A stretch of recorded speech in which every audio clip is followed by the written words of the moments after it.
Welcome to the hottest movie review on the internet today, the A-List Review.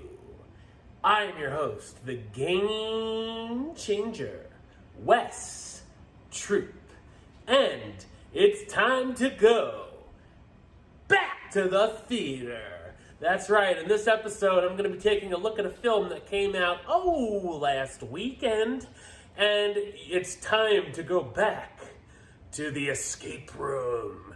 That's right, because my review of the 2021 horror sequel, Escape Room: Tournament of Champions, coming up now.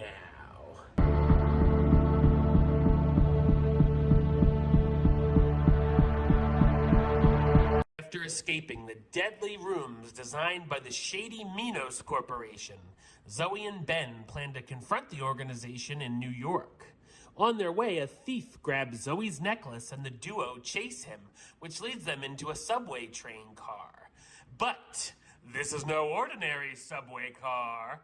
It, of course, is another Minos escape room that traps Zoe and Ben, along with 4 other poor unfortunate souls. It turns out the other passengers have also been in escape rooms in the past. Now the players must all put their minds together to get out of the process with their lives again. So what did I think of Escape Room: Tournament of Champions? I thought it's a ghastly psychological horror sequel.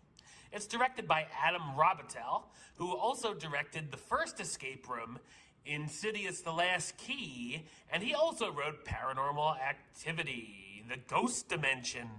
Ooh. I saw the first film back when it was released and thought it was a very middle-of-the-road film. If you were like me and didn't remember much of the first movie, you get a Last Time on Escape Room intro, catching you up to speed. One thing I remembered from the first movie were the somewhat creative rooms that the contestants were trapped in. Much like that here, the players are trapped in continuous rooms leading into one another. This time around, I thought the rooms were pretty lackluster, and they spend a little too much time with each segment, where it can actually turn boring. The contestants dodge things like lasers, acid rain, and even quicksand, but I felt that there really wasn't any tension or suspense to these segments. The rooms this time tend to be overly confusing with more going on than needed, and while they are champions, they become pretty fast geniuses. I'm surprised that I didn't think of this the first time around, but the film has the same kind of setup as a Saw sequel, be it a watered-down PG-13 version, aka Saw for Sissies, with a group of people trying to survive the traps. While the film is considered to be a psychological horror film, there's certainly nothing even remotely scary or thrilling to be found here. Of course, we get the usual horror movie cliches with the characters making stupid decision after stupid decision, and early on, the famous fake-out dream sequence. The story is so predictable it's not even funny, as the characters trust some of the shadiest people in town, an eye-rollingly bad twist, and we also get a horrendous ending. It also felt pointless that we learned nothing new about the company behind the rooms either. The script is awful, with gems such as, what is this? Some kind of tournament of champions? The only characters we even remotely care about are Zoe and Ben, as we're familiar with them, but the rest are as dull as dishwater and are paper thin on character traits. It's definitely hard to care about anyone, and they're easily expendable. Thankfully, it's short and an under 90-minute watch, but it still felt much longer.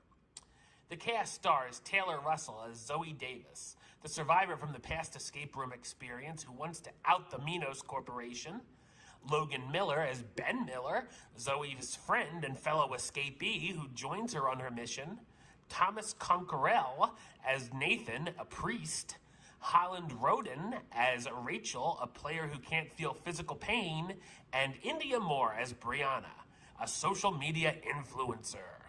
While the first film might have been a little interesting, with Escape Plan Tournament of Champions, the novelty has worn off for me, as I barely was entertained, and I couldn't wait to escape the theater. Number-wise, I'm going with a 2 out of 10, which gives it the A-list rating. Escape Room 2, I got 2 words for ya. Suck it. Alright, well that's the show. I'll be back with another review very soon. But until then, don't forget to subscribe right here on YouTube. YouTube.com/WestsideOf515. Like the show on Facebook, Facebook.com/WestTruePlaylist. And of course, you can follow me on the Twitter and the Instagram @WestSailist. Until next time, Troop out.